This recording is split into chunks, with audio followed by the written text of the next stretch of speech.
Seigneur éternel Dieu de grâce,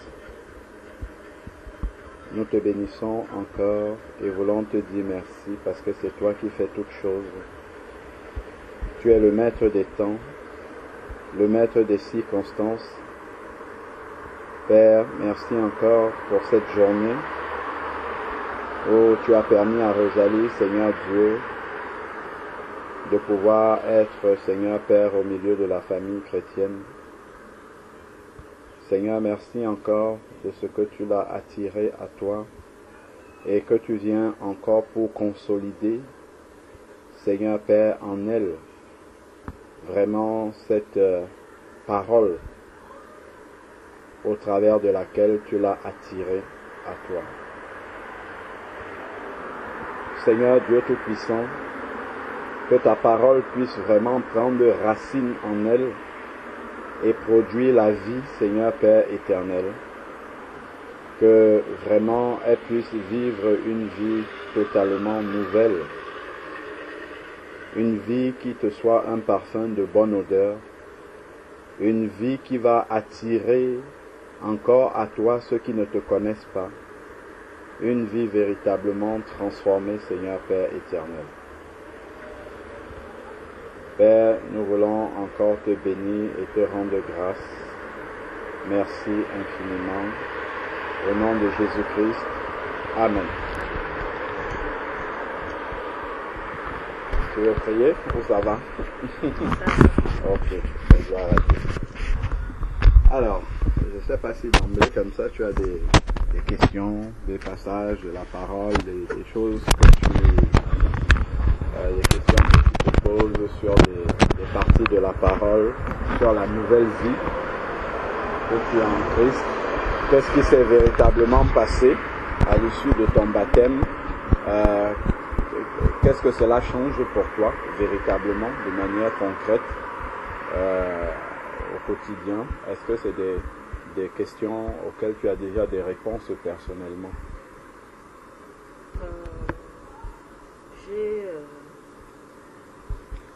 J'ai déjà, même avant d'arriver ici, bon, je crois que j'avais déjà une réponse. D'accord. La différence entre la vie que je menais avant et celle-là, c'est que avant, juste avant que je n'arrive ici, oui.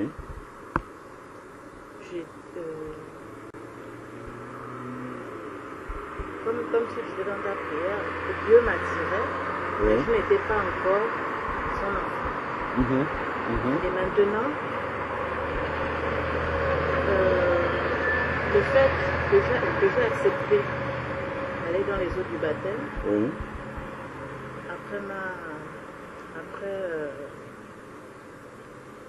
fait que j'ai accepté d'aller dans les eaux du baptême, après m'être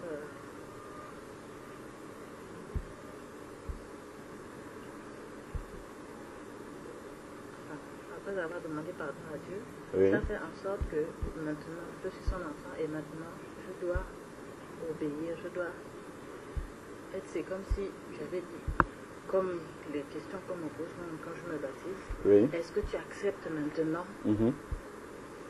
Jésus comme ton sauveur? Jésus c'est la parole. Amen. Amen. Donc, est-ce que tu acceptes maintenant que si la parole te dit de faire quelque chose, est-ce que tu acceptes que ce sera ça maintenant la voie que tu devras suivre? Tu peux tomber maintenant, mais tu sais pertinemment que c'est ce que tu dois faire. Amen. Avant, je lisais, je connaissais aussi la parole, mais je ne me sentais pas attachée à ça, ou comment je dois dire, directement redevable. Tu vois, par rapport à ça, maintenant, c'est comme si j'avais signé un contrat. Amen.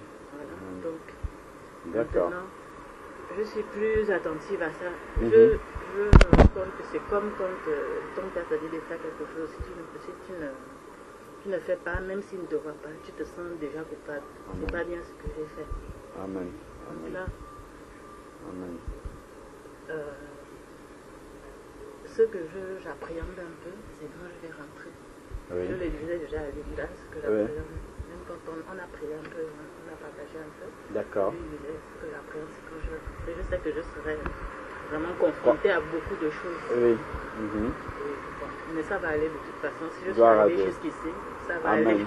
Amen. Je ne peux pas me laisser Amen. tomber maintenant. Tout à fait, exactement. Exactement, c'est exactement ce que j'allais te dire. En fait, tu t'es engagé sur un chemin qui est certes difficile, comme la parole de Dieu dit que c'est un chemin étroit et resserré, mais tu n'es pas seul sur le chemin. Oui. Parce que le Seigneur a dit dans Matthieu 28, verset 20, « Et voici, je suis avec vous tous les jours jusqu'à la fin du monde. » Donc, tant que... on peut même commencer par là. Allons dans Jean chapitre 14. Parce que Jésus était descendu physiquement sur la terre avec plusieurs missions, dont la plus grande c'était le sacrifice à la croix, donc de payer à la croix pour nos péchés, parce que Dieu avait dit à Adam dans le jardin d'Éden, dans Genèse 2, il lui avait dit, le jour où tu mangeras du fruit de l'arbre de la connaissance du bien et du mal, tu mourras certainement. Donc, Dieu, la sentence de Dieu est irrévocable. C'est-à-dire que même si Dieu pardonnait les péchés du temps des prophètes, mais ces péchés-là, la punition demeure quand même.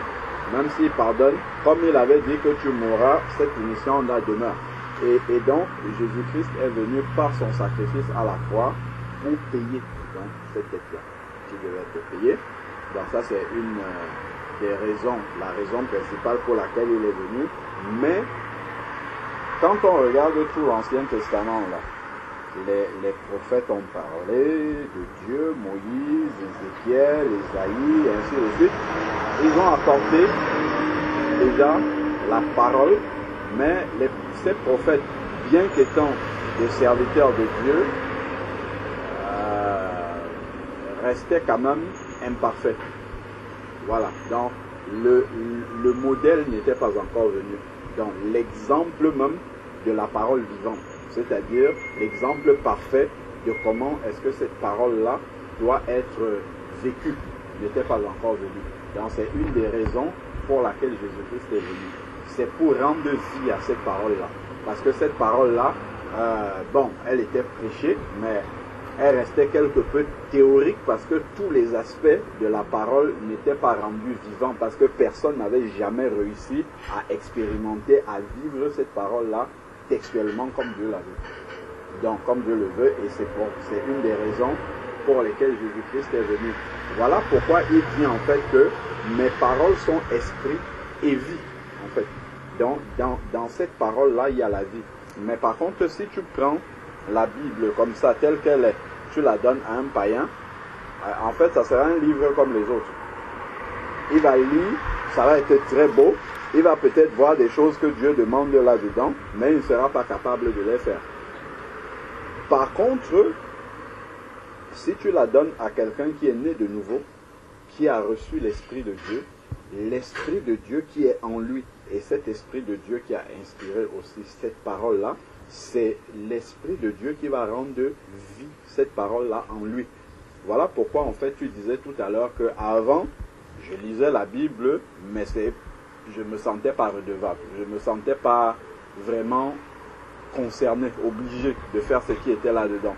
Mais maintenant, c'est comme si je suis devant mon Père. C'est exactement ce qui se passe. Lorsque tu t'engages avec le Seigneur, tu te repens de tes péchés, tu passes dans les eaux du baptême, Dieu va t'envoyer son Saint-Esprit. Et son Saint-Esprit, en fait, c'est ta filiation, en fait, avec Dieu. C'est vraiment ça qui atteste que tu es un enfant de Dieu. C'est un peu comme un enfant qui naît de ses parents, il va avoir soit le sang, ou en tout cas, il va avoir l'ADN de ses parents. Donc, le Saint-Esprit, c'est vraiment l'ADN de Dieu qui est en nous et qui nous connecte à la famille de Dieu, qui fait en sorte qu'on appartient à la famille de Dieu. C'est pourquoi, en fait, tous ceux qui sont nés de nouveau s'appellent frères et sœurs.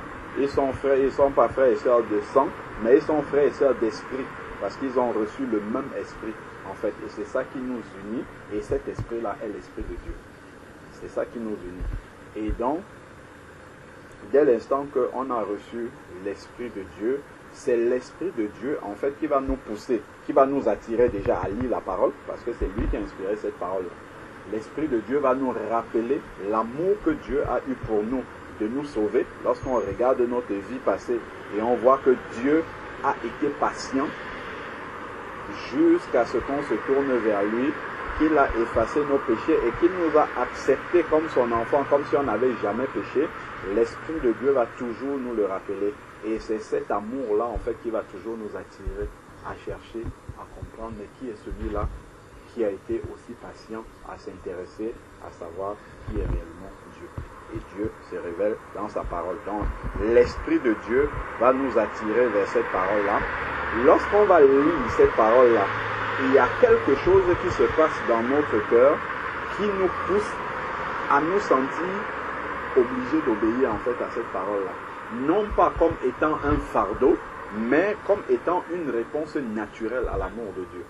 C'est ça vraiment la nouvelle naissance. C'est ça qui se passe lorsque on change de vie, lorsque on vient en Christ et qu'on reçoit l'Esprit de Dieu. C'est vraiment cela de manière concrète. Tu verras que dans ta vie pratique de tous les jours, il pourra t'arriver comme ça par accident de chuter, c'est-à-dire de tomber dans la désobéissance, mais immédiatement quand tu tombes comme ça par accident, tu te sentiras comme sale en fait.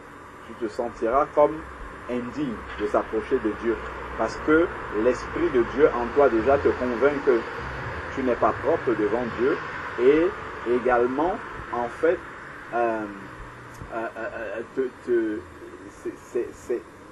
te révèle la sainteté de Dieu. Et donc parce qu'il y a la sainteté de Dieu, tu ne peux même pas fermer les yeux pour prier, sachant que là il y a quelque chose qui n'est pas saint à moi.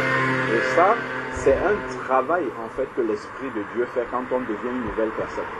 Et la nouvelle naissance concrètement se produit lorsque quelqu'un reçoit l'Esprit de Dieu. Quand l'Esprit de Dieu vient habiter dans ton cœur, en fait ça te fait changer de nature, tu deviens une nouvelle personne. Les gens extérieurement te voient toujours pareillement, mais intérieurement en fait il y a quelque chose qui s'est passé de spirituel. Donc c'est-à-dire que Dieu en fait a mis sa nature en toi et a mis en toi le désir en fait de lui obéir. C'est bon, avant d'aller dans Jean, allons dans Ézéchiel chapitre 36. Ézéchiel chapitre 36, il expliquait déjà ce qui va se passer lors de la nouvelle naissance. On sait bien que le peuple d'Israël était une préfiguration de l'Église, de ce que Dieu prévoyait de faire avec l'Église. Donc, dans Ézéchiel chapitre 36, verset 26. Non, on peut commencer même à partir du verset 24. Ézéchiel chapitre 36 à partir du verset 24. C'est vraiment ce que le Seigneur fait au travers de la nouvelle naissance.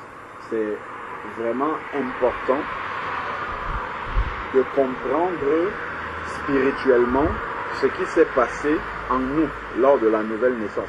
Ça nous permet en fait de ne pas obéir, de comprendre que notre obéissance ne doit pas être comme un fardeau. Ça doit être quelque chose de naturel parce qu'on est devenu quelqu'un d'autre en fait. Et Dieu, par son esprit qu'il met en nous, nous attire vers les choses qui le glorifient. Et en même temps, la haine pour ce qui ne glorifie pas Dieu va s'installer en nous en fait. Des choses qu'on affectionnait avant, qu'on aimait et qui n'étaient pas de Dieu, aujourd'hui on regarde ça avec un autre regard en fait. C'est comme si, ce n'est pas comme si on ressent maintenant comme Dieu que c'est souillé en fait, alors qu'avant c'était des choses dans lesquelles on baignait sans aucun problème. Donc ici il dit, Ézéchiel chapitre 36 verset 24, il dit, je vous retirerai d'entre les nations. Donc ça c'est ce que Dieu fait au moment de la conversion. C'est qu'il nous retire, comme il a retiré les Israélites d'Égypte. Donc il nous retire du monde en fait. C'est ça. Comme la Bible dit que nous sommes dans le monde, mais nous ne sommes pas du monde.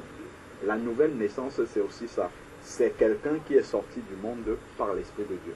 L'Esprit de Dieu le sort du monde. L'Église, par exemple, ça vient, la racine de l'Église, ça vient du grec, c'est ecclésia, appelé hors d'eux. C'est l'ensemble de ceux qui sont nés de nouveau, donc qui ont été appelés hors du monde, qui ont été sortis du monde. Donc les nations ici, c'est l'image du monde en fait. Donc il dit, je vous retirerai du monde. C'est-à-dire qu'on va rester dans le monde physiquement, mais spirituellement on sera coupé en fait du monde. Et comment est-ce que ça se passe qu'il nous retire du monde?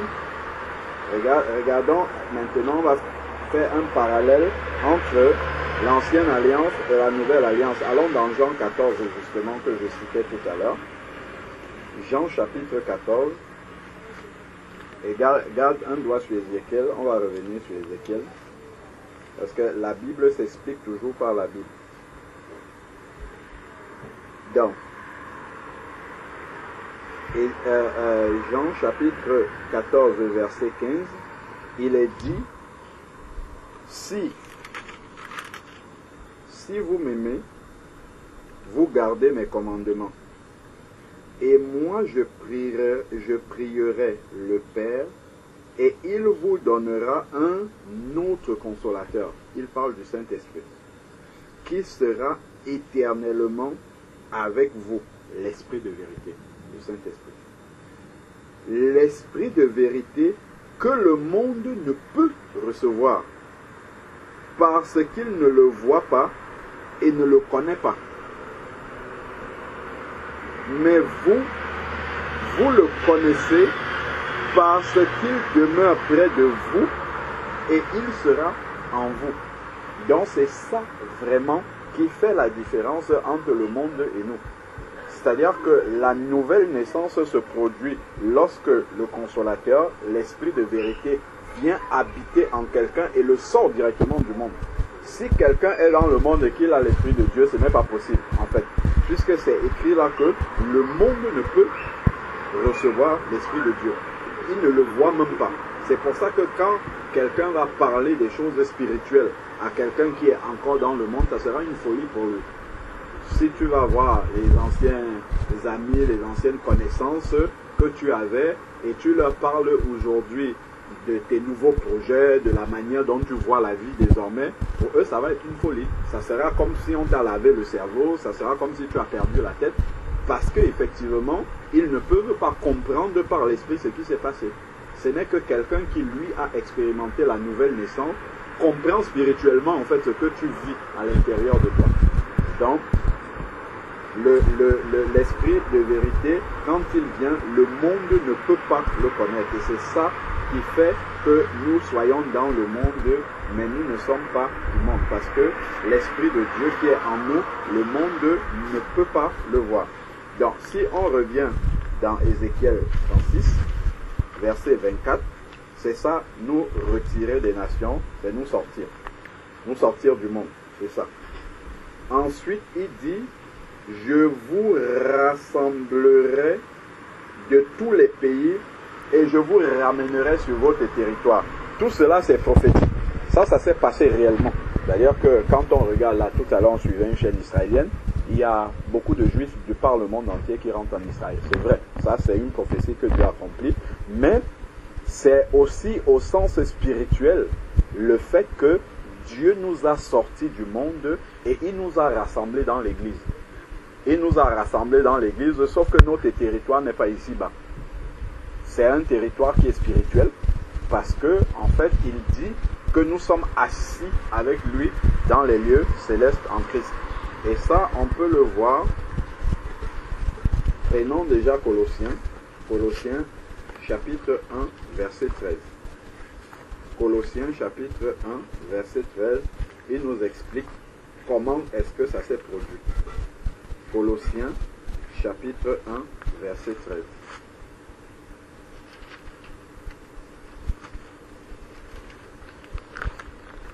Dans Colossiens chapitre 1, verset 13, dit, il, parlant de Jésus-Christ, il nous a délivrés du pouvoir des ténèbres.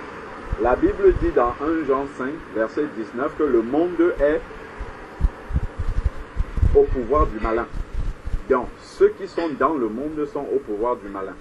Donc, pour que Dieu nous sorte du monde, en nous envoyant son esprit, il doit d'abord nous délivrer du pouvoir du malin. C'est comme ça qu'il nous sort du monde en fait. C'est-à-dire que les ruses du malin, le pouvoir du malin ne peut plus, ne doit plus, comment dire, s'exercer en nous. Voilà pourquoi un enfant de Dieu qui a l'esprit de Dieu ne doit pas être attiré par les mêmes choses qui sont dans le monde. Parce que le malin séduit les personnes qui n'ont pas l'esprit de Dieu par tant de choses. La course à la richesse, je sais pas, les plaisirs mondains, ainsi de suite. Mais celui qui a l'esprit de Dieu, en fait, ces séductions-là n'ont plus d'autorité sur lui normalement. Normalement. C'est-à-dire qu'il va voir ces choses-là désormais comme Dieu les voit. On voit par exemple dans Matthieu chapitre 4, quand Jésus, après son baptême, il a été entraîné par l'Esprit de Dieu dans le désert. C'est comme ça, comme on le disait l'autre jour, le jour de ton baptême, que Dieu nous amène dans le désert pour nous former. Là où on est obligé d'apprendre de la foi et à marcher vraiment en comptant sur lui d'heure en heure. Donc, le diable, quand il s'est présenté à Jésus, il a d'abord voulu le tenter en disant, fais ce miracle en transformant les pierres en pain. Et ensuite, maintenant, il va le mettre sur le haut du temple, il lui dit, tombe, jette-toi. Et après, à la fin, il lui montre les royaumes du monde. Et il lui dit, prosterne-toi et adore-moi et je te donnerai ça. Ça, c'est ce que, en fait, le monde, c'est ce qu'il propose au monde. La richesse, le bien-être, vivre les convoitises qu'on a dans le cœur sans se préoccuper de Dieu. C'est ça en fait. Et l'enfant de Dieu par rapport à ça, face à ça, va avoir la même réaction que Jésus.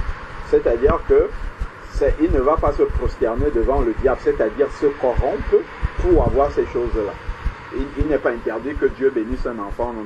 Son enfant, ça peut arriver que Dieu bénisse son enfant, mais un enfant de Dieu ne va pas se corrompre, ne va pas marcher en dehors de la parole de Dieu pour avoir ces choses-là. Il ne va même pas aspirer à avoir ces choses-là. Si Dieu les donne, les lui donne, il va simplement prier le Seigneur pour que Dieu lui donne la sagesse de savoir comment utiliser ça pour bénir les autres. Voilà. Donc, ces séductions du malin n'auront plus d'autorité, n'auront plus de pouvoir pour attirer celui qui est né de nouveau, celui qui a reçu l'Esprit de Dieu. Parce que l'Esprit de Dieu va lui dire, ça a l'air comme ça en apparence d'une bénédiction, mais ça te fera tomber. Ça t'éloignera de Dieu. Ça fera en sorte que tu ne sois plus attiré par Dieu parce que tu te sentiras suffisant. Tu penseras que bon, à moi seul, avec ces bénédictions-là, je me suffis. Je peux me passer de Dieu. Donc, Colossiens, on a dit, il a commencé déjà par nous délivrer de la puissance des ténèbres pour que les ténèbres ne nous attirent plus, parce qu'il y a un but. Donc, il enlève le pouvoir des ténèbres sur nous, comme le monde est sous la domination du malin. Et qu'est-ce qu'il fait ensuite? Et nous a transportés dans le royaume de son Fils bien-aimé. Ça, c'est spirituellement. Nous restons physiquement sur la terre, mais spirituellement, Dieu nous a fait asseoir. C'est écrit dans Éphésiens. Éphésiens chapitre 2, verset 6. Éphésiens, c'est juste avant Philippiens. Donc, Éphésiens chapitre 2, verset 6. Lorsqu'on naît de nouveau, c'est la résurrection à une vie nouvelle. Donc nous revenons à une vie complètement nouvelle. Et c'est écrit au verset 6 d'Éphésiens 2. Il nous a ressuscités ensemble et nous a fait asseoir dans les lieux célestes en Christ. Les lieux célestes, ce n'est pas le monde. C'est hors du monde. C'est ça l'église, appelée hors d'eux. Donc spirituellement, en fait, nous sommes assis avec Christ dans les lieux célestes. Voilà pourquoi Jésus va par exemple dire, là où 2 ou 3 sont unis en mon nom, je suis présent au milieu d'eux. Pourquoi? Parce que si on est unis en son nom, immédiatement, on prend cette position spirituelle de notre présence dans les lieux célestes. Et là, Jésus est là, directement. Et ce que concrètement, ça va t'amener à comprendre, c'est que en toutes circonstances, partout où tu es, tu vas toujours avoir présent à l'Esprit. C'est le Saint-Esprit qui te le rappelle que partout où je suis, Jésus est là avec nous. Il voit ce que je fais. Si j'ai un mauvais comportement, il le voit. Si j'ai un comportement exemplaire, il le voit. Si je suis dans la souffrance, il est prêt à me soutenir et ainsi de suite. Et donc, ça me permet d'avoir présent dans mon cœur, dans mon esprit, que je ne suis pas seul. Je ne suis jamais seul. Le Seigneur est vraiment avec moi. Et ça rejoint justement l'encouragement que je te donnais sur le retour que tu appréhendes au pays. C'est que le Seigneur sera avec toi. Et il te donne en même temps les armes spirituelles, l'autorité spirituelle pour pouvoir combattre l'ennemi.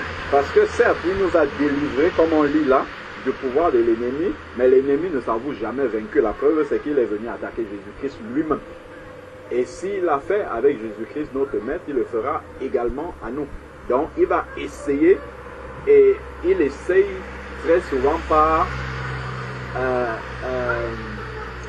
il essaye de jouer sur notre méconnaissance, en fait. C'est-à-dire sur notre ignorance de ce que Dieu a fait de nous. Donc, on se voit toujours aller dedans. Allez, donc, on se voit toujours comme lorsqu'on ne connaissait pas Dieu, toujours faible. Il y a parfois des chrétiens qui prient en disant « Seigneur, aie pitié de moi, pauvre pécheur ». Non, c'est pas vrai. C'est pas vrai. Quand on fait une prière comme ça, le diable est content et Jésus-Christ est... Voilà, il se dit, voilà, mon fils, ma fille n'a pas compris. Je ne suis plus un pauvre pécheur. Jésus-Christ m'appelle un saint. Donc, ce qui ne doit pas me conduire à l'arrogance, ça doit plutôt me conduire à l'humilité et à la responsabilité. De me dire, bon, je n'ai rien mérité, mais par ma repentance, le Seigneur m'a pardonné et il m'a rendu saint de la sainteté de Jésus-Christ. Maintenant, il faudrait que je reste saint en ayant une conduite sainte. Voilà. Donc, il nous a délivrés et maintenant nous sommes assis, comme c'est écrit là, avec Jésus-Christ dans les lieux célestes. Donc, c'est ça que Ézéchiel nous explique, qu'il nous a retirés des nations, donc il nous a sortis du monde et il nous a rassemblés sur son territoire à lui. C'est-à-dire, spirituellement, c'est dans les lieux célestes, pour nous qui sommes nés de nouveau. Il a réuni son Église et spirituellement, donc en esprit, nous sommes assis dans les lieux célestes. C'est pourquoi il peut par exemple nous dire, et voici, je suis avec vous tous les jours jusqu'à la fin du monde, parce qu'il sera toujours avec nous. Donc, retournons maintenant dans Ézéchiel, on va finir le passage et puis on va aller dans Jean 14 pour bien comprendre encore davantage ce qui se passe lors de la nouvelle naissance. Parce que le diable, comme il sait que souvent on ne sait pas ce que nous sommes devenus en Christ, on ne sait pas l'autorité spirituelle que Dieu nous a donnée sur lui, il essaye de nous faire peur avec beaucoup de choses, il essaye de nous séduire et nous faire croire qu'il a toujours le dessus sur nous. Mais c'est à nous de prendre la parole de Dieu, les promesses du Seigneur par la foi et les exercer. Quand le Seigneur va dire par exemple dans Luc 10, 19, « Voici, je vous ai donné le pouvoir sur les serpents, les scorpions et sur toute la puissance de l'ennemi. » C'est écrit, ce n'est pas une certaine puissance de l'ennemi, c'est sur toute la puissance de l'ennemi et rien ne pourra vous nuire. C'est-à-dire que si un sorcier vient, je prie au nom de Jésus, il ne peut rien me faire. Il ne peut rien. Quelqu'un vient et dit, bon, je vais te tuer par la sorcellerie. Ben, vas-y, fais-le si tu arrives. Parce que désormais, on est devenu une nouvelle créature et notre vie est cachée en Christ. C'est ce qui est écrit dans Colossiens 3. Notre vie est cachée en Christ. C'est-à-dire que si quelqu'un veut nous atteindre, il faut qu'il traverse Christ d'abord. Et Jean, chapitre 10, versets 27 et 28 le dit aussi. Mes brebis entendent ma voix et elles me suivent. Et je les tiens dans ma main, elles ne périront jamais. Donc ça veut dire que dès l'instant où nous sommes nés de nouveau, le Seigneur nous prend dans sa main et on ne peut pas périr. Donc pour que on atteigne un enfant de Dieu véritablement qui marche dans l'obéissance au Seigneur, il faut d'abord traverser le Seigneur, ce qui n'est pas possible pour le diable. Donc, revenons là dans Ézéchiel, nous sommes à Ézéchiel chapitre 36, verset 24. Donc, on a expliqué comment il nous retire des nations, il nous appelle hors du monde, et comment, qu'est-ce que ça signifie pour nous spirituellement, qu'il nous rassemble de tous les pays, parce qu'il nous a rachetés de tous les pays du monde, hein, de toutes les races, de toutes les cultures, toutes les nations. Et donc, il nous rassemble dans le territoire du Seigneur qui est les lieux célestes, le royaume de son Fils bien-aimé. Et ensuite, au verset 25, il dit « Je ferai sur vous une aspersion d'eau pure ». C'est l'image du baptême. Donc, et vous serez purifiés. Donc, si on garde un doigt dessus, on va dans Actes chapitre 2. Actes chapitre 2. Actes chapitre 2, verset 38. Donc, ça c'est ce qui s'est passé le jour de la Pentecôte. Et Pierre, lorsque ceux qui étaient là ont écouté sa prédication et leur cœur était touché, ils vont lui demander qu'est-ce que nous devons faire pour être sauvés. Et Pierre va dire, repentez-vous et que chacun de vous soit baptisé au nom de Jésus-Christ pour le pardon de vos péchés. Et vous recevrez le don du Saint-Esprit. Donc le baptême vient confirmer le pardon des péchés.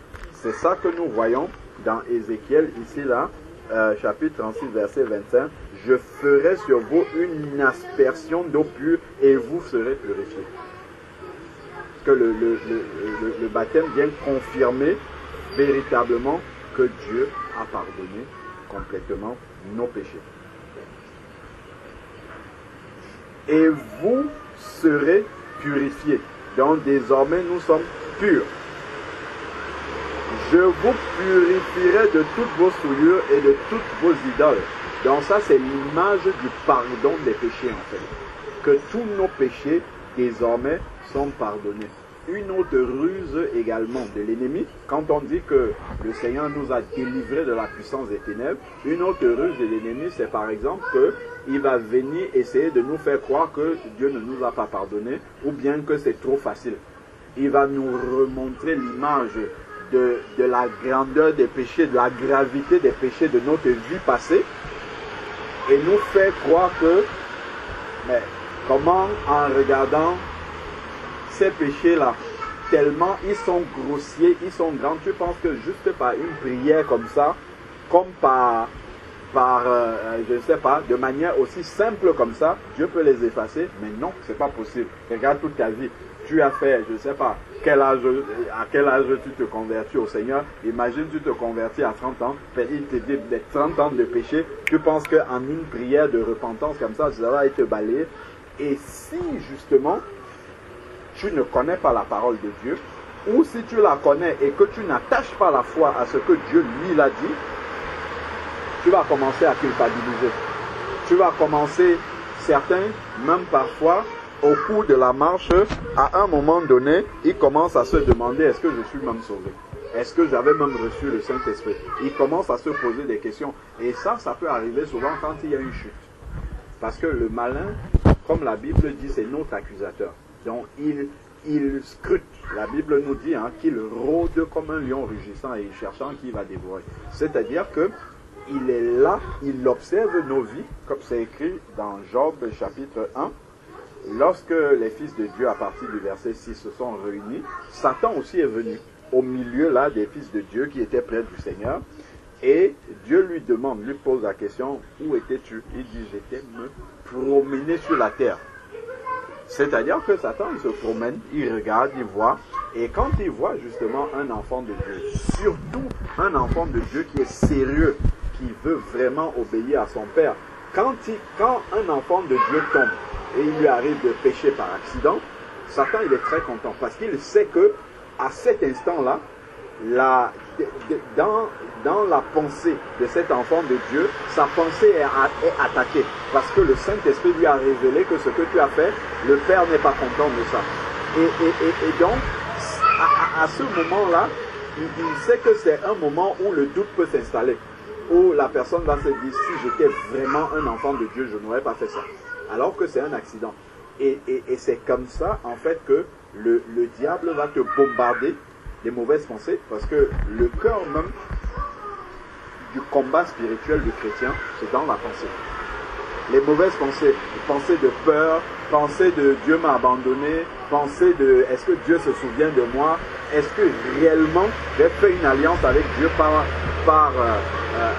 mon acceptation de Jésus-Christ, est-ce que le Seigneur a vraiment entendu quand je me suis converti et que je l'ai accepté comme Seigneur, ainsi de suite. Donc il va amener toutes sortes de questions comme ça. Et d'ailleurs, ça s'est vu avec Jésus déjà. Quand Jésus est sorti des eaux du baptême, une voix s'est faite entendre du ciel. C'était la voix du Père qui disait « Celui-ci est mon Fils, en qui j'ai mis toute mon affection ». C'est à la fin de Luc 3. Et maintenant, lorsque le Seigneur est emporté, est entraîné dans le désert par le Saint-Esprit, quand le diable vient, il lui montre les pieds, il dit si tu es le Fils de Dieu, transforme-les.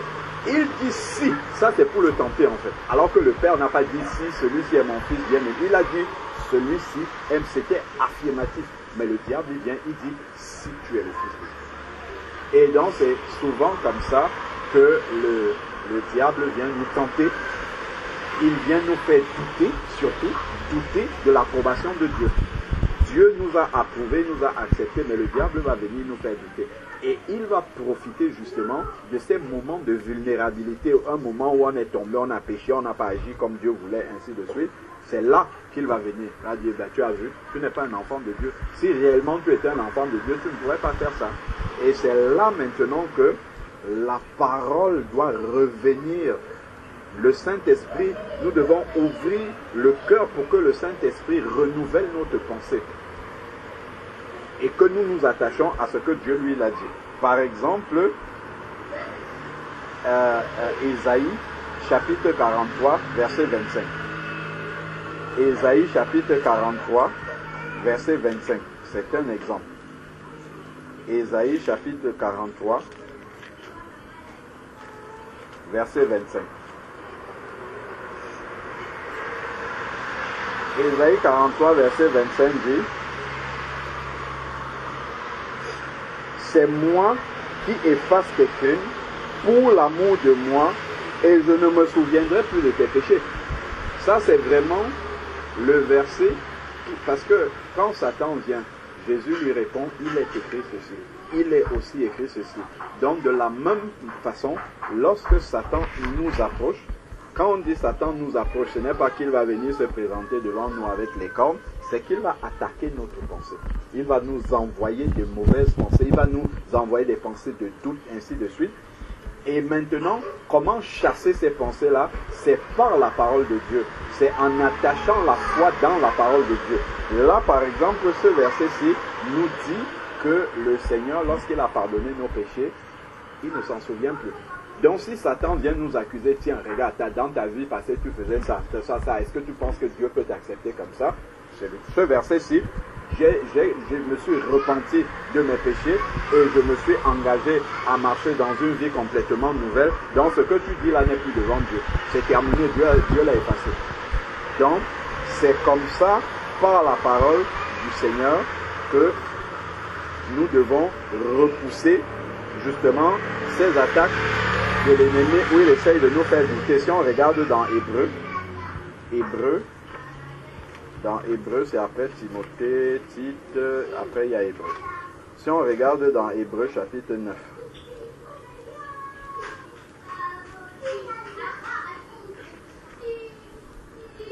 Hébreu chapitre 9, voilà, versets 13 à 14.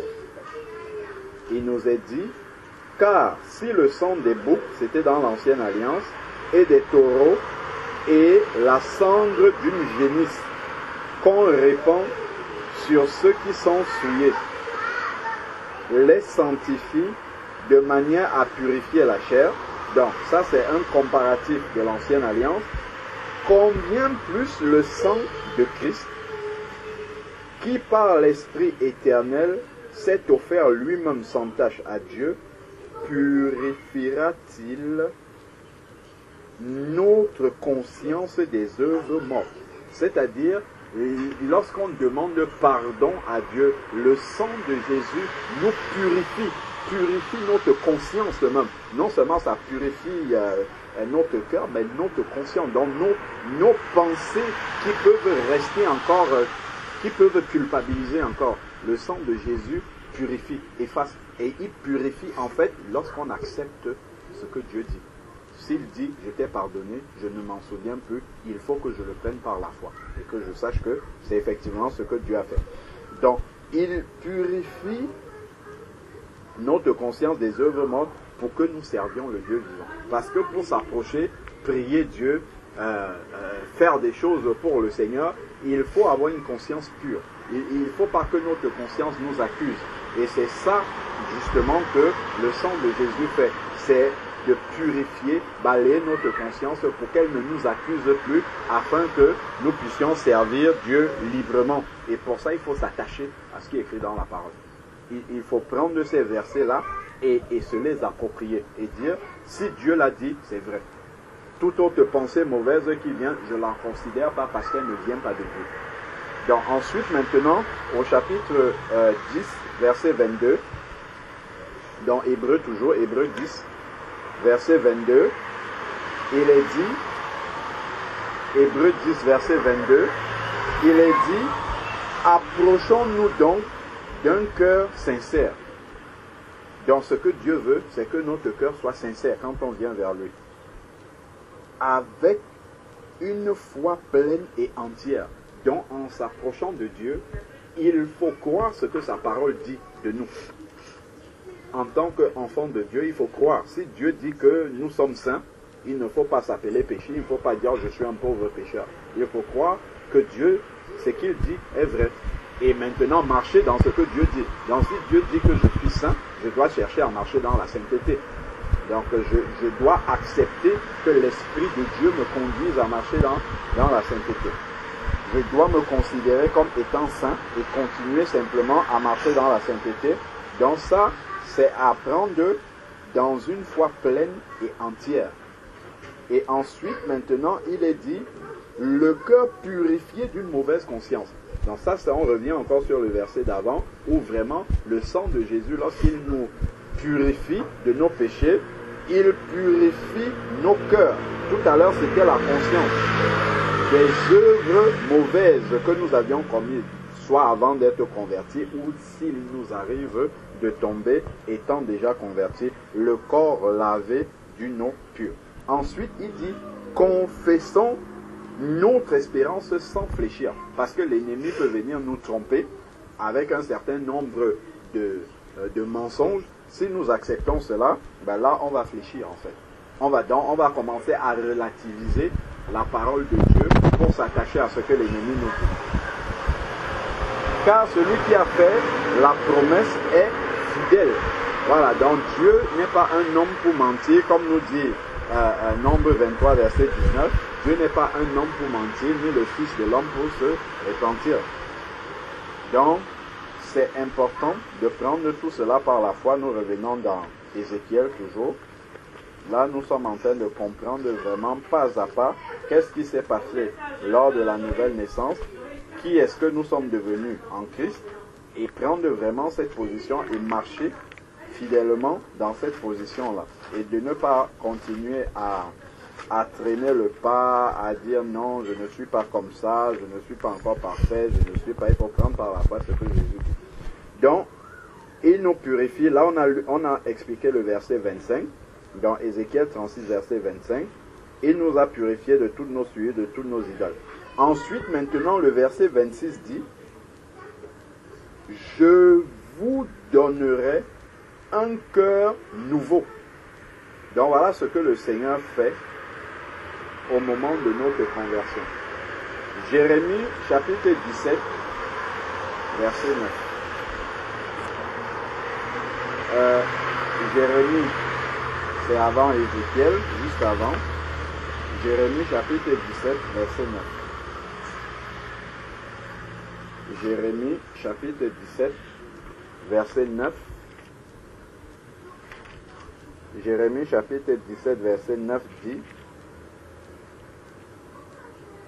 le cœur, c'est le cœur de l'être humain, est tortueux par-dessus tout Il est incurable, qui peut le connaître? Donc en fait ici, le Seigneur nous dit que le cœur de l'homme est tortueux et mauvais, il est incurable, donc on ne peut pas le guérir.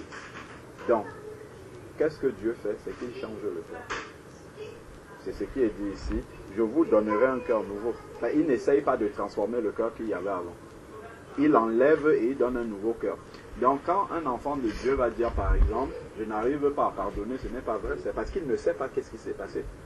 Il pense qu'il a toujours le cœur qui avait le manque de pardon quand il n'était pas converti. Il pense qu'il a toujours le même cœur.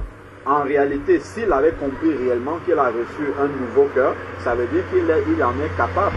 Il est tout à fait capable de pardonner totalement. Même si on lui a fait quoi, il peut passer dessus. Le Seigneur, s'il accepte vraiment que son cœur est nouveau, et c'est un cœur que le Seigneur lui a donné, et ce cœur-là, c'est le cœur de Dieu, en fait, qu'il nous a donné, il est tout à fait capable de supporter toute chose. Donc ici, il est dit, je vous donnerai un cœur nouveau, et je mettrai en vous un esprit nouveau. Donc ça, c'est que là, on est en train de décortiquer vraiment la nouvelle naissance. Donc, lorsque il nous attire hors du monde, il nous fait asseoir avec lui dans les lieux célestes, il nous purifie par le baptême, il nous donne un cœur nouveau et un esprit nouveau. Ça, c'est la réception du Saint-Esprit. J'ôterai votre chair, parce que la chair ne peut pas vivre avec l'esprit. J'ôterai votre chair, j'ôterai de votre chair le cœur de pierre, parce qu'on avait avant ce cœur tortueux et mauvais par-dessus tout, incurable. Il dit qu'il ôte ce cœur-là, donc il enlève.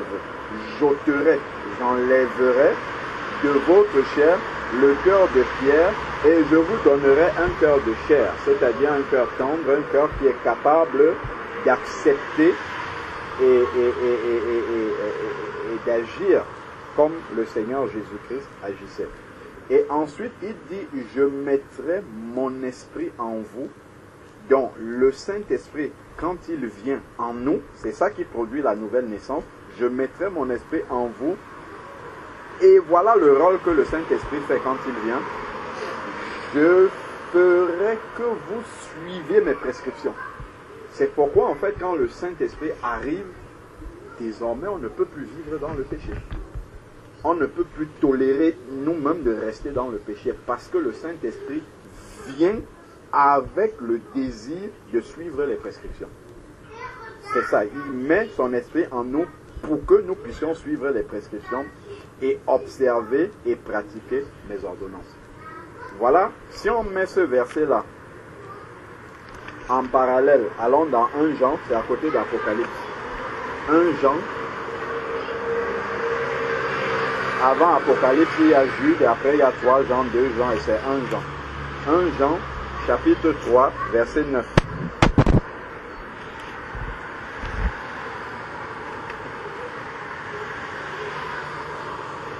Jean, chapitre 3, on peut prendre même à partir du verset 4. 1 Jean, chapitre 3, à partir du verset 4, il est dit que quiconque commet le péché, c'est-à-dire pratique, c'est-à-dire pêche volontairement, commet une violation, commet aussi une violation de la loi. Bon, pour l'instant, quiconque commet le péché commet une violation de la loi, c'est-à-dire transgresse la loi de Dieu, et le péché c'est la violation de la loi. Or, vous le savez, lui, le Seigneur, est apparu pour ôter les péchés, donc pour détruire le péché. Parce que avant de connaître le Seigneur, quand on était dans le monde, on était connecté au diable par le péché et séparé de Dieu en même temps. C'est ce que Ésaïe, chapitre 59, verset 2 nous dit. Il nous dit que ce sont nos péchés qui nous empêchaient d'être en communion avec Dieu. C'est-à-dire empêcher, nous cacher la face de Dieu et empêcher Dieu de nous écouter. C'était le péché. Et le Saint-Esprit, quand il vient, c'est effectivement pour rétablir la connexion avec Dieu. Mais pour que le Saint-Esprit puisse rétablir la connexion avec Dieu, il ne faut plus que le péché existe. Il faut que le péché soit détruit. Donc voilà pourquoi ici, là, il nous dit que le Seigneur est apparu pour ôter, pour effacer, pour détruire le péché. Et lui n'a pas de péché. C'est pour ça qu'il peut détruire le péché. Il est parfait. Donc il est venu rendre cette parole-là vivante, sans péché. Et ensuite, verset 6 dit, quiconque demeure en lui, c'est-à-dire est né de nouveau, est dans le Seigneur, ne pratique pas le péché. Donc il ne peut pas aimer péché, parce que c'est contre la nature de Dieu. Or, il a reçu la nature de Dieu en lui par la présence du Saint-Esprit. Donc il ne peut pas commettre volontairement le péché. Donc, quiconque demeure en lui ne pêche pas. Donc il ne pêche pas volontairement, il ne pratique pas le péché. Quiconque pêche volontairement, demeure dans le péché, ne l'a pas vu et ne l'a pas connu. Ne l'a pas vu et ne l'a pas connu. S'il sait qu'il est dans le péché et qu'il demeure volontairement dans le péché, c'est un signe en fait que l'Esprit de Dieu n'est pas en lui. Parce que l'Esprit de Dieu ne peut pas le laisser dans cet état-là. C'est ça, c'est ce que ressent tout enfant de Dieu qui naît de nouveau. C'est que la présence de l'Esprit de Dieu ne peut pas le laisser comme ça dans le péché sans toucher sa conscience, sans qu'il ne soit poussé à demander pardon à Dieu et à quelqu'un s'il a offensé. Donc ensuite, maintenant, au verset 7, il dit, petits enfants, que personne ne vous séduise. Celui qui pratique la justice est juste comme lui, le Seigneur, est juste. Donc, celui qui commet le péché, verset 8, celui qui commet, donc qui pratique le péché est du diable, en fait. Donc c'est comme ça. Pourquoi? Parce que le diable pêche depuis le commencement. Donc c'est lui qui est le père du péché. Donc si on vit dans le péché, si on entretient le péché, ça veut dire qu'on s'identifie au diable. Par contre, si on vit dans la sanctification, si on aspire à vivre dans la sainteté, là on témoigne par là qu'on est un enfant de Dieu, parce qu'il est saint. Et le diable, lui, il est souillé par le péché. Donc, et les versets suivants expliquent bien, car le diable pêche dès le commencement, et le Fils de Dieu est apparu afin de détruire les œuvres du diable, c'est-à-dire le péché. Il est apparu pour détruire le péché, pour ôter le péché, c'est ce qu'on nous a dit plus loin. Et donc le verset 9 dit maintenant, quiconque est né de Dieu ne commet pas le péché. S'il est né de Dieu, il ne peut pas volontairement pratiquer le péché parce que la semence de Dieu habite en lui. C'est ce qu'on a vu tout à l'heure, je mettrai mon esprit en vous et vous pratiquerez pour que vous pratiquiez et mes ordonnances, mes statuts vous observez. C'est parce que cette semence de Dieu est en lui, dont le Saint-Esprit et la parole de Dieu sont dans cette personne. Donc, lorsqu'on est sur le point de pécher, le Saint-Esprit va dire attention, ce que tu vas faire là, Dieu n'est pas ça. Si on est déjà tombé par inadvertance, le Saint-Esprit va nous rattraper en disant là il faut demander pardon parce que Dieu n'est pas d'accord. Il n'accepte pas. Ce que tu viens de faire ne reflète pas véritablement ce qu'un enfant de Dieu doit faire. Donc, parce que la semence de Dieu demeure en lui, il ne peut pratiquer le péché puisqu'il est né de Dieu. Donc c'est comme ça qu'on voit, se révèle quelqu'un qui est né de nouveau. C'est que la crainte de Dieu, la crainte de commettre le péché parce que cela déplaît à Dieu est en lui. Et c'est ce qu'il dit clairement au verset 10. Il dit, c'est par là que se manifestent les enfants de Dieu et les enfants du diable. Donc c'est la crainte de pratiquer, de pécher volontairement, c'est ça qui atteste qu'on est un enfant de Dieu. C'est pas que nous connaissons toute la Bible ou ainsi de suite. C'est parce qu'on a la crainte du péché. C'est comme ça qu'on révèle que nous sommes des enfants de Dieu. Quiconque ne pratique pas la justice n'est pas de Dieu, non plus celui qui n'aime pas son frère. Donc voilà un peu déjà par rapport à la nouvelle naissance, concrètement, ce qui se passe. C'est comme ça que Dieu opère la nouvelle naissance en nous et nous donne d'être des personnes nouvelles. Tout à l'heure, je parlais du cœur, du combat spirituel d'un enfant, des enfants de Dieu. C'est dans Romains chapitre 12, verset 2. Romains chapitre 12, verset 2 nous alerte et nous exhorte. Romains chapitre 12, verset 2 dit: ne vous conformez pas au siècle présent. Si nous avons été sortis du monde par la présence du Saint-Esprit, il ne faudrait pas que nous retournions encore nous identifier au monde. Nous avoir pour modèle le monde. Avoir les mêmes échelles de valeur que le monde. Ce à quoi le monde donne de la valeur, ce n'est pas ce à quoi nous devons donner de la valeur. Et ça, l'échelle de valeur de Dieu nous est révélée par le Saint-Esprit en nous. Nous dit ce qui a du prix aux yeux de Dieu. Le monde peut supposer que quelqu'un est heureux, bien, parce qu'il a une bonne situation, il a une belle voiture, il a une femme, une belle femme, des beaux enfants, voilà, il a fait de brillantes études, il travaille, tout ça. Le monde peut supposer que ça c'est le profil de quelqu'un qui est heureux, mais pour Dieu c'est pas ça. On a dans Luc 16 le cas du riche et de Lazare.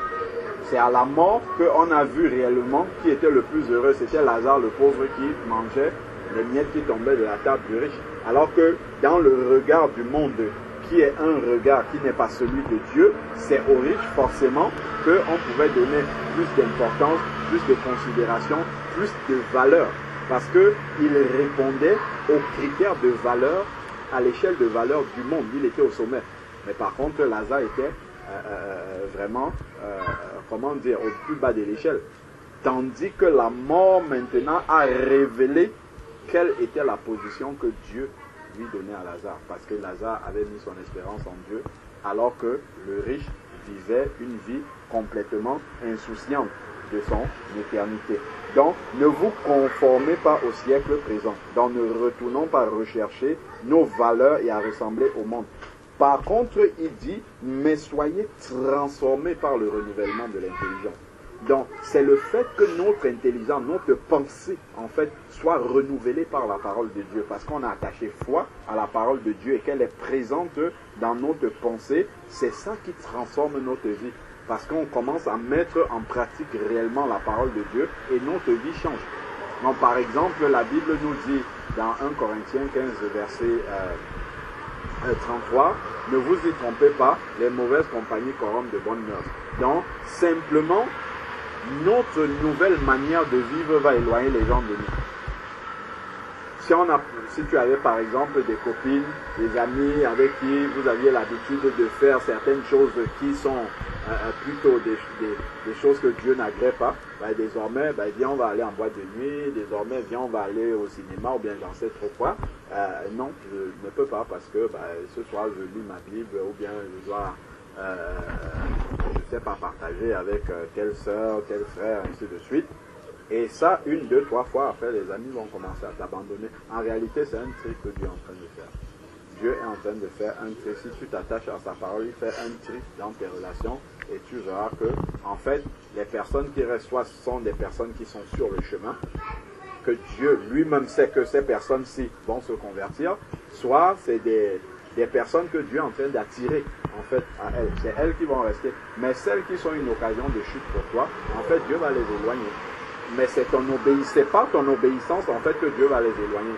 Mais si tu continues à aller dans leurs fêtes, dans leur leur manière de vivre dissolue, en fait Dieu ne va pas les éloigner. Au contraire, un enfant de Dieu doit repousser le monde. Le monde doit s'éloigner naturellement d'un enfant de Dieu.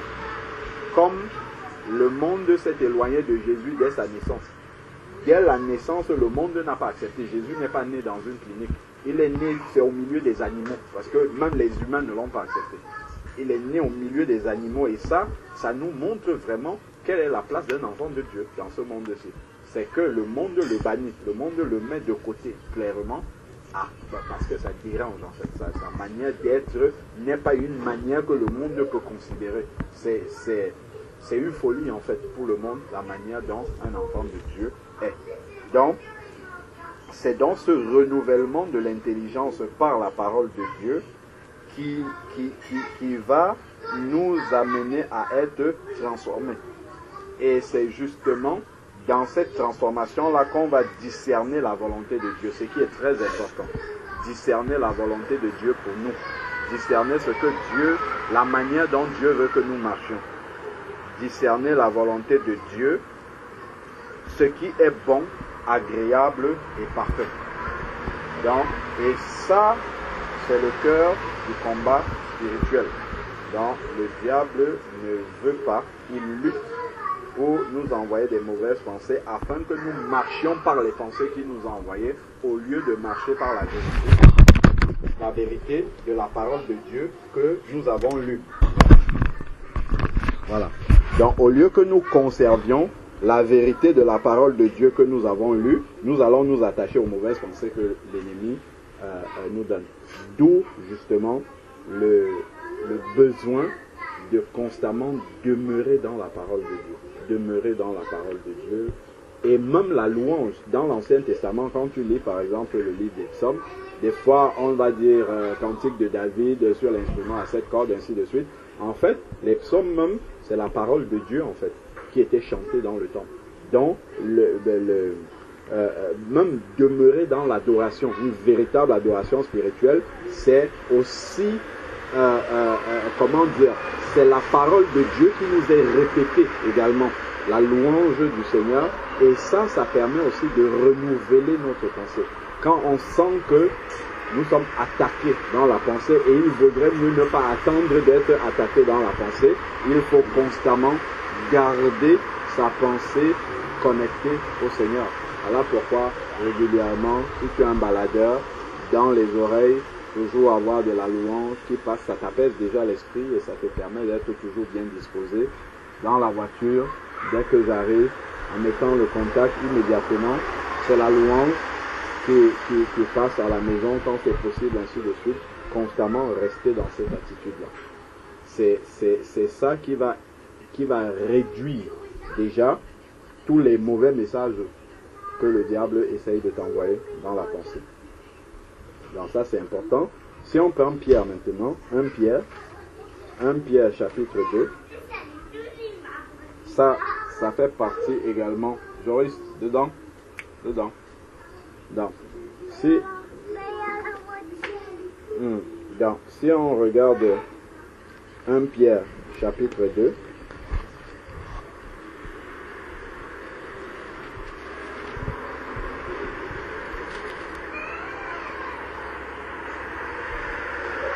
Pierre chapitre 2 nous dit, à partir du verset 1, rejetez toute méchanceté et toute fraude, l'hypocrisie, l'envie, la médisance. Donc ça, en fait, ça fait partir des œuvres de la chair que nous pratiquions lorsqu'on ne connaissait pas Dieu. Maintenant que nous connaissons Dieu, ce sont des choses qui doivent être éliminées. Donc, parce que ça fait partir de notre ancienne nature. Et maintenant, nous avons reçu une nature nouvelle qui est celle de Dieu et qui nous pousse à aspirer aux choses qui glorifient le nom du Seigneur. Donc là, nous devons éviter, rejeter toutes ces choses-là. Et maintenant, il dit au verset 2, désirez comme des enfants nouveau-nés. Donc un enfant nouveau-né, en fait, n'a pas besoin qu'on lui dise que voilà, il faut qu'il prenne son lait. C'est naturel, il va pleurer dès qu'il a faim. Donc désirer comme des enfants nouveau-nés le lait non frelaté de la parole de Dieu. Donc en fait, quelqu'un qui est né de nouveau, comme l'enfant nouveau-né a dans ses gènes de réclamer du lait lorsqu'il a faim, de même un enfant de Dieu qui est né de nouveau doit réclamer la parole de Dieu naturellement. Il doit être attiré. Voilà pourquoi il va passer du temps dans la journée, il va toujours avoir un moment de connexion comme ça avec le Seigneur par sa parole. C'est quelque chose de naturel en fait, qui vient avec la nouvelle naissance. Et c'est l'Esprit de Dieu qui fait ça, qui nous attire vers cette parole-là. Afin que vous croissiez. Donc, de même que l'enfant qui est né du ventre de sa mère a besoin de lait pour grandir, de croître, de la même façon, un enfant de Dieu qui est né de nouveau a besoin de cette parole-là pour grandir, spirituellement. Oui. Oui. Lait non frelaté. Oui, oui. Dans le... Est-ce que tu peux revenir là-dessus? Oui. Un enfant normal, qui est né normalement, lorsqu'il commence à pleurer, si au lieu de lui apporter le lait maternel ou le lait artificiel, si c'est ça qu'il prend, si on va lui apporter même un jus de fruits, il ne va pas accepter, même si c'est sucré. Parce que dans les gènes de l'enfant, Dieu a fait que là, lorsqu'il vient de naître, c'est le lait maternel qui correspond à la nourriture dont il a besoin et que ses papilles, son organisme accepte. L'organisme n'accepte pas autre chose. Donc normalement, quelqu'un qui est vraiment né de nouveau, ce qu'il va désirer, c'est la parole qui est conforme à la parole de Dieu. Si on lui amène un autre évangile, un autre Jésus, quelque chose qui n'est pas la vérité, il doit rejeter ça. Naturellement, ça, même si au début il commence à accepter, après tout de suite dans sa méditation personnelle, l'Esprit de Dieu va lui révéler que ce qu'on t'enseigne là, ce n'est pas bon. Ça ne vient pas de Dieu. Et donc du coup, de la même manière que l'enfant nouveau-né, si on lui met une autre substance, le lait maternel, il va rejeter. De la même manière, celui qui est né de nouveau, les fausses doctrines, ainsi de suite, c'est quelque chose qu'il doit rejeter. Il ne peut pas s'attacher en fait à ça et demeurer dedans longtemps. C'est un peu comme si un enfant, il naît, au lieu qu'on lui donne du lait, on commence à le nourrir avec, je sais pas moi, quelle substance tous les jours, et il accepte comme ça, il grandit avec. C'est pas possible. Donc normalement, dans une authentique nouvelle naissance, ça s'accompagne du désir de rechercher la vérité. Ça s'accompagne d'aimer l'évangile de la vérité. Pas un évangile où on va nous caresser dans le sens du poil, mais un évangile qui nous donne la vie de Jésus, qui nous rappelle vraiment, qui nous amène à vivre comme le Seigneur veut. Donc c'est ça, le lait non frelaté, c'est-à-dire c'est l'image de la parole non corrompue. C'est l'image de la parole qui n'est pas fausse doctrine. C'est la saine doctrine, en fait. Le lait non frelaté, c'est la saine doctrine. C'est ça, c'est rechercher, désirer, comme des enfants nouveau-nés, désirent le lait pur de leur maman ou bien du lait, le lait du commerce mais pur. De la même manière, nous devons désirer la saine doctrine, tout simplement.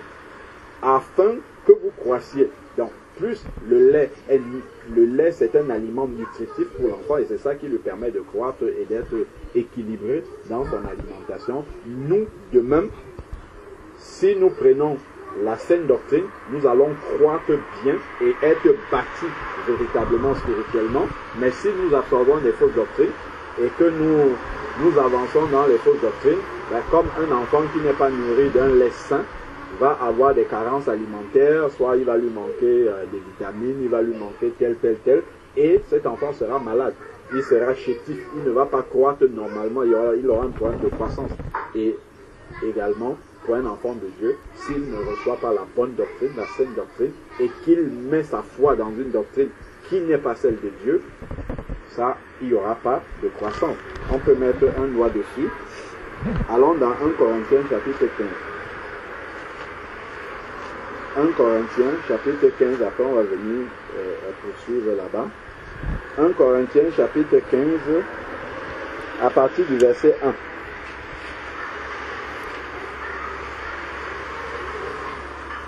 1. 1 Corinthiens chapitre 15 à partir du verset 1. il est écrit, je vous rappelle, frères, l'évangile que je vous ai annoncé, que vous avez reçu, dans lequel vous demeurez ferme, et par lequel vous êtes sauvés. Et il met une condition. Il dit, si vous le retenez dans les termes où je vous l'ai annoncé, autrement vous aurez cru, mais en vain. Donc, si quelqu'un met sa foi dans le lait relaté, à savoir les fausses doctrines, il aura cru, mais en vain, parce qu'il n'a pas mis sa foi dans la vérité. Donc, il appartient à un enfant de Dieu de rechercher vraiment à persévérer dans la vérité et non accepter ce qui est l'erreur. Prenons encore 1 Corinthiens chapitre 11, verset 2. 1 Corinthiens chapitre 11, verset 2.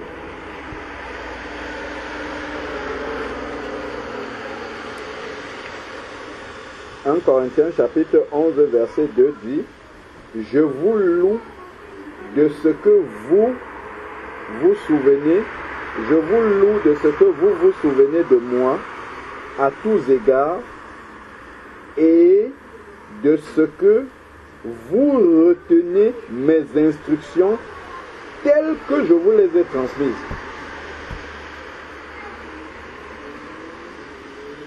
Retenir les instructions telles qu'il les a transmises, sans rajouter, sans retrancher. C'est important vraiment, tous ces avertissements-là qu'on voit Paul donner aux différents, aux chrétiens de différentes villes. C'est important de garder la doctrine de la parole de Dieu exactement telle qu'elle est, sans rien rajouter, sans rien retrancher. Si on regarde après 2 Corinthiens, on a Galates. Dans Galates, il met en garde aussi contre les fausses doctrines. Galates, chapitre 1, à partir du verset 6. C'est ça le lait non relaté. Donc il met en garde par rapport à ça.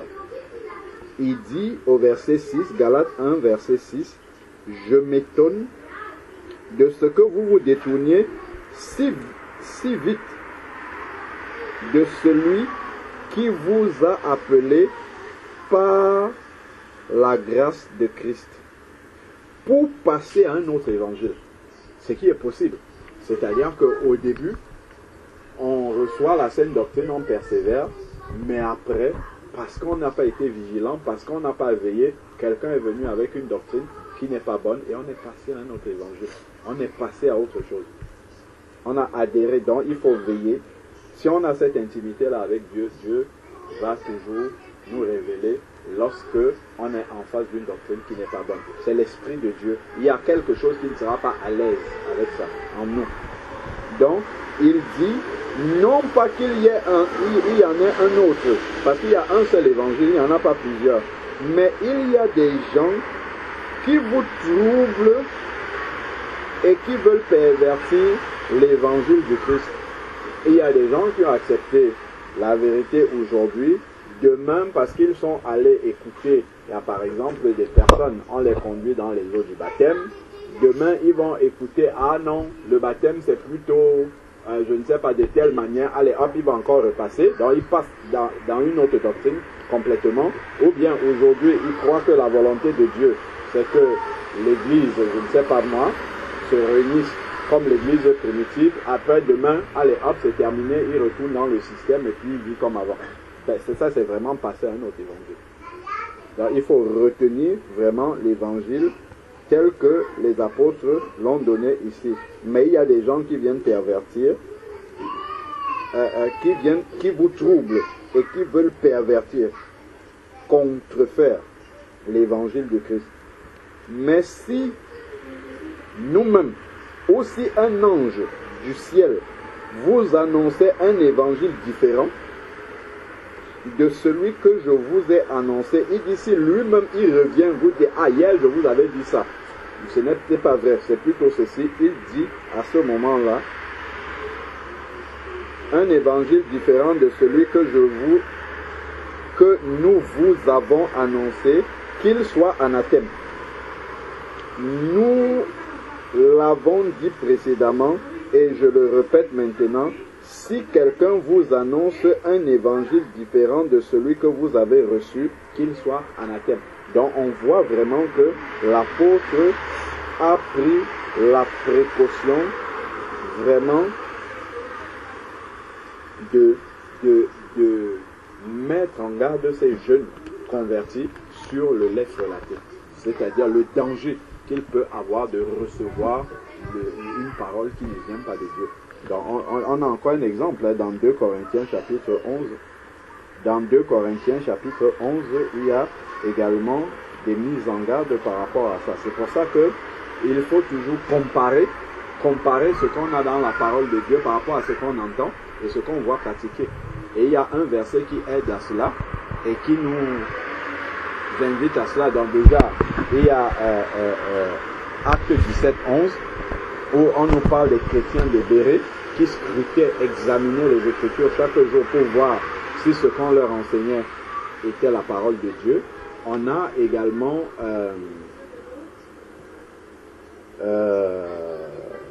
alors qui nous demande, alors le verset m'échappe, qui nous demande de veiller sur ce qu'on nous enseigne. Bon, ça me reviendra. Allons dans 2 Corinthiens. Oui, c'est Éphésiens chapitre 2, verset 20. Éphésiens chapitre 2, verset 20 dit, vous avez été édifiés sur le fondement des apôtres et des prophètes, Jésus-Christ étant la pierre angulaire. Qu'est-ce que cela signifie? Ça veut dire que ma foi doit reposer exactement sur ce que les prophètes et les apôtres, confirmés par les apôtres, ont enseigné et ce que Jésus a enseigné. Donc si j'arrive quelque part, je vois des gens faire quelque chose qui ne se trouve pas dans la parole de Dieu, je dois dire non. Si je me vois devoir pratiquer quelque chose que les apôtres n'ont jamais fait, que Jésus-Christ n'a pas fait, que les prophètes n'ont pas enseigné, je dois dire non. Il y a beaucoup de choses comme ça qui sont complètement en dehors de l'évangile de Jésus-Christ, mais que les gens acceptent comme ça, naturellement, en se disant bon, l'essentiel c'est ceci, l'essentiel non. L'essentiel c'est ce qui est dans la parole, puisqu'on voit que Paul dit clairement aux disciples que si vous ne faites pas ce que je vous ai dit, dans les termes, c'est-à-dire que vous gardez l'évangile exactement comme je vous ai montré là, vous n'aurez cru pour rien. Parce que vous n'avez pas cru dans la vérité de la parole du Seigneur. Donc c'est à nous vraiment de veiller. Dans 2 Corinthiens, je disais 2 Corinthiens 11. 2 Corinthiens 11 met en garde également contre cela. À partir du verset 1, il dit: oh, si vous pouvez supporter de ma part un peu de folie, mais vous me supportez. Car je suis jaloux à votre sujet d'une jalousie de Dieu, parce que je vous ai fiancé à un seul époux, pour vous présenter à Christ comme une vierge pure. Toutefois, donc, ce sont des personnes qui sont nées de nouveau, qu'il a amenées au Seigneur, et il les met en garde maintenant à partir du verset 3. C'est bien d'être une vierge pure, de venir au Seigneur, mais attention, il y a des dangers sur lesquels il faut être en garde. Toutefois, de même que le serpent séduisit Ève par sa ruse, je crains que vos pensées, parce que le diable attaque d'abord par la pensée. Ah, on entend quelqu'un prêcher un autre message, on commence à douter. Pourquoi? Parce qu'on a entendu un message, un frère prêcher, l'Esprit de Dieu nous a confirmé que c'est la vérité, mais on n'est pas allé nous asseoir nous-mêmes pour méditer la parole, pour que Dieu nous révèle cette parole et qu'elle demeure en nous, en sorte que, même comme Paul a dit, même si un ange vient, il nous annonce autre chose, on n'accepte plus, parce qu'on sait que ce qu'on avait reçu, c'est la vérité de la parole de Dieu. Et l'Esprit, oui, voilà. Même si quelqu'un vient, il dit autre chose, même si c'est un ange, on le voit en vision, il vient, il nous dit ça, on dit non. Cette parole-là, je l'ai reçue, j'ai médité dans la parole de Dieu, Dieu me l'a confirmé. Donc peu importe ce que je vois, je ne peux pas Je n'accepterai pas cela. Donc il dit toutefois, verset 3, 2 Corinthiens 11, verset 3, toutefois, de même que le serpent séduisit Ève par la ruse, ça arrive souvent par la ruse, je crains que vos pensées ne se corrompent et ne s'écartent de la simplicité et de la pureté à l'égard de Christ. Donc le salut est très simple. Jésus-Christ est mort à la croix pour nous, pour nos péchés. Nous mettons notre foi en lui, nous sommes sauvés. Les gens vont venir ajouter des choses. Il faut faire ceci, il faut faire cela, il faut... Donc, finalement, on va être perdu au milieu de cela. Donc, l'évangile est simple, mais il y a beaucoup de rajouts avec lesquels des personnes vont venir et ils vont baser le salut sur ces rajouts-là maintenant. Et il faut être vigilant par rapport à cela, à ne pas être entraîné comme ça en dehors de l'évangile pur, du lait non frelaté de la parole de Dieu, de la sainte doctrine. Donc ensuite, maintenant, il est dit, car si le premier venu, donc quelqu'un qui vient après celui qui a posé les fondements, dont on a reçu véritablement l'évangile qui reposait sur la pierre angulaire Jésus-Christ, si le premier venu vous prêche un autre Jésus. Alors, quelqu'un peut ouvrir la Bible comme ça, il nous parle de Jésus, mais ce n'est pas le Jésus de la Bible. Parce qu'il va rajouter des choses là-dedans, il va rajouter des choses que Jésus n'a jamais faites. Car le premier venu vous prêche un autre Jésus que celui que nous avons prêché. Ou si vous recevez un autre esprit que celui que vous avez reçu, ou un autre évangile que celui que vous avez accueilli, vous le supportez bien. Donc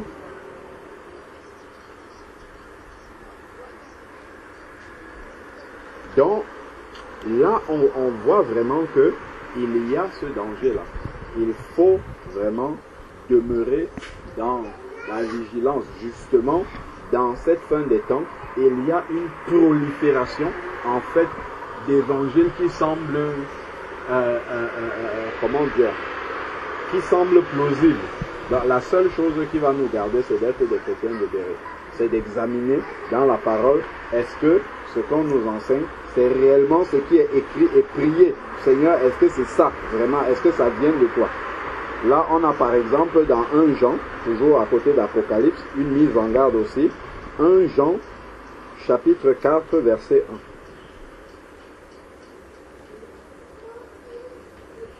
1. 1 Jean, chapitre 4, verset 1 dit, « Bien-aimés, ne vous fiez pas à tout esprit,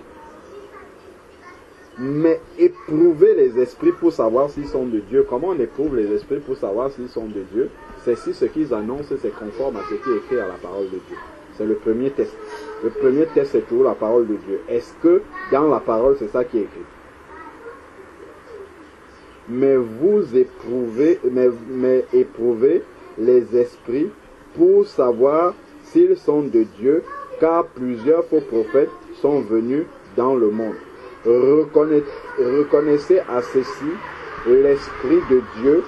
Tout esprit qui confesse Jésus-Christ venu en chair est de Dieu.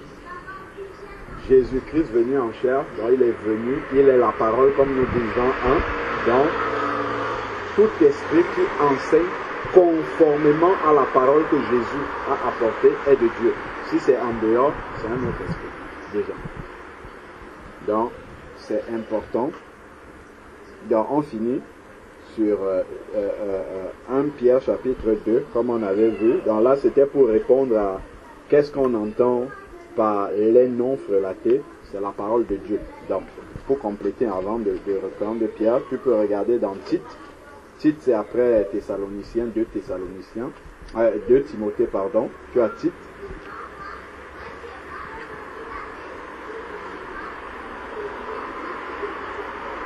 Tite chapitre 2, verset 1. Tite chapitre 2, verset 1. Voilà Paul qui est en train de former un peu le titre et qui lui dit ce qu'il doit enseigner. Il dit pour toi, dis ce qui est conforme à la saine doctrine. Donc voilà en fait ce qui doit être enseigné. La saine doctrine, c'est ça, le lait non frelaté, la parole de Dieu. Donc pour finir, dans Pierre, dans 1 Pierre chapitre 2, on a dit qu'il fallait désirer, comme des enfants nouveau-nés, le lait non frelaté, afin que vous croissiez pour le salut. Donc on obtient le salut au moment de la nouvelle naissance en espérance, tant qu'on croit on a le salut, mais on doit grandir, en fait, parce qu'il y a un objectif, c'est que Christ soit formé totalement. Si vous avez goûté que le Seigneur est bon. Donc voilà un peu globalement une base sur laquelle la nouvelle vie en Christ est fondée. On peut te donner également quelques passages que tu pourras méditer personnellement pour véritablement voir pratiquement, concrètement comment cette nouvelle vie que tu as reçue en Christ doit se manifester, puisque la parole de Dieu est esprit et vie. Tu peux prendre par exemple Éphésiens chapitre 4. Éphésiens chapitre 4, tu peux prendre du verset 17 au verset 32. En priant, le Seigneur va te révéler les choses de tout temps.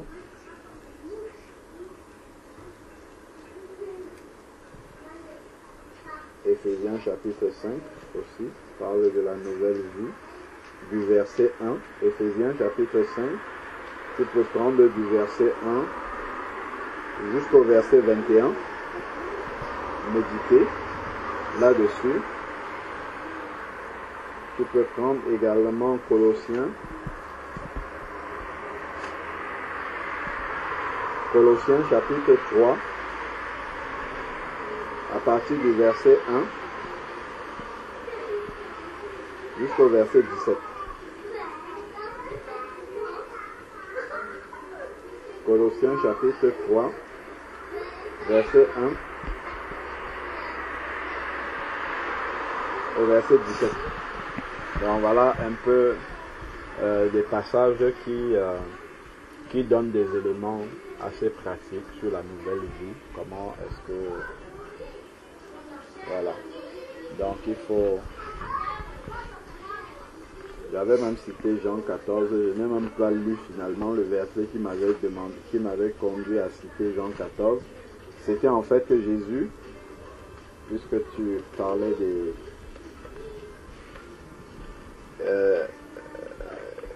des appréhensions sur ce qui va arriver après. On a commencé à lire Jean 14.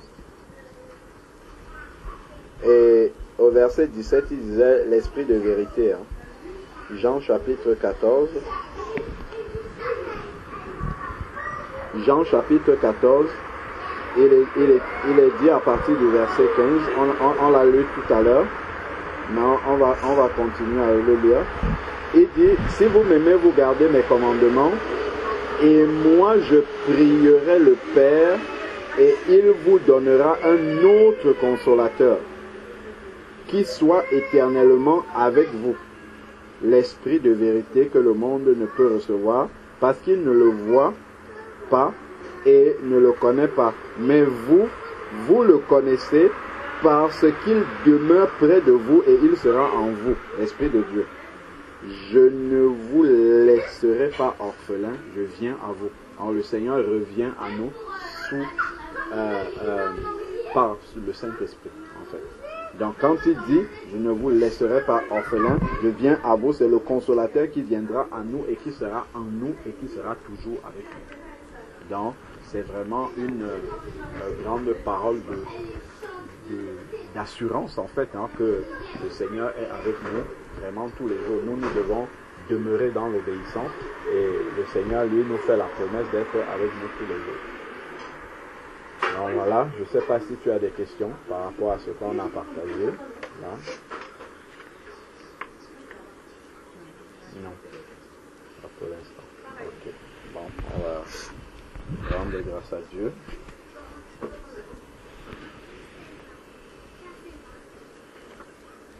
Seigneur éternel,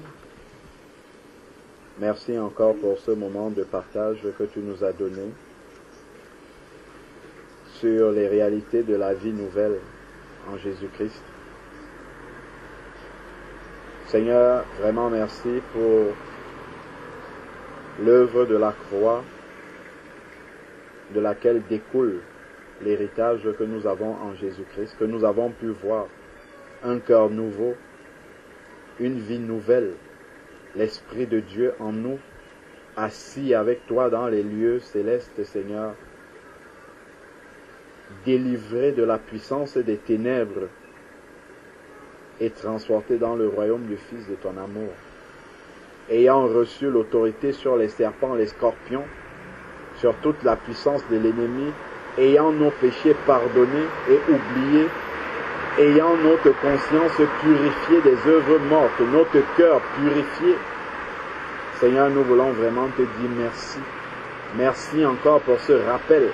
Merci encore pour cette parole que tu nous donnes. Donne-nous de nous attacher, de nous remplir toujours de cette parole, de désirer cette parole comme un enfant nouveau-né, afin qu'elle puisse véritablement devenir vie. Seigneur Père, davantage encore en nous, devenir vie encore davantage, Seigneur Père, dans le cœur de Rosalie, afin que sa vie soit véritablement nouvelle dans la pratique, qu'elle pratique des œuvres dignes de la repentance, afin que ceux qui l'ont connue avant, Seigneur Dieu Tout-Puissant, puissent s'interroger et que cela soit l'élément déclencheur, Seigneur Père, de leur conversion. Seigneur Dieu, que cette parole-là demeure plantée solidement dans le cœur de Rosalie, même dans mon cœur, Seigneur Père, également, et que la pensée de Rosalie soit renouvelée par ta parole, afin de marcher dans la victoire complète et de ne plus se laisser en quoi que ce soit séduit ou accusé par le diable. Père, je remets Rosalie également entre tes mains, je me remets entre tes mains. Seigneur Dieu, viens encore éveiller notre conscience afin que nous soyons sensibles et n'acceptons pas, ne recevions pas un autre évangile, d'autres doctrines qui ne viennent pas de toi, Seigneur Père. Donne-nous de demeurer en toi. Seigneur Dieu, donne-nous encore de marcher, Seigneur Père, dans le perfectionnement, l'aspiration à être véritablement comme tu veux que nous soyons. Père, viens au secours de ce qui manque encore dans notre cheminement, afin que nous puissions demeurer véritablement en toi et réjouir ton cœur par notre marche. Que ton nom soit élevé, que ton nom soit béni, que ton nom soit loué, Seigneur Père. Merci pour toutes choses, au nom de Jésus-Christ. Amen. Amen.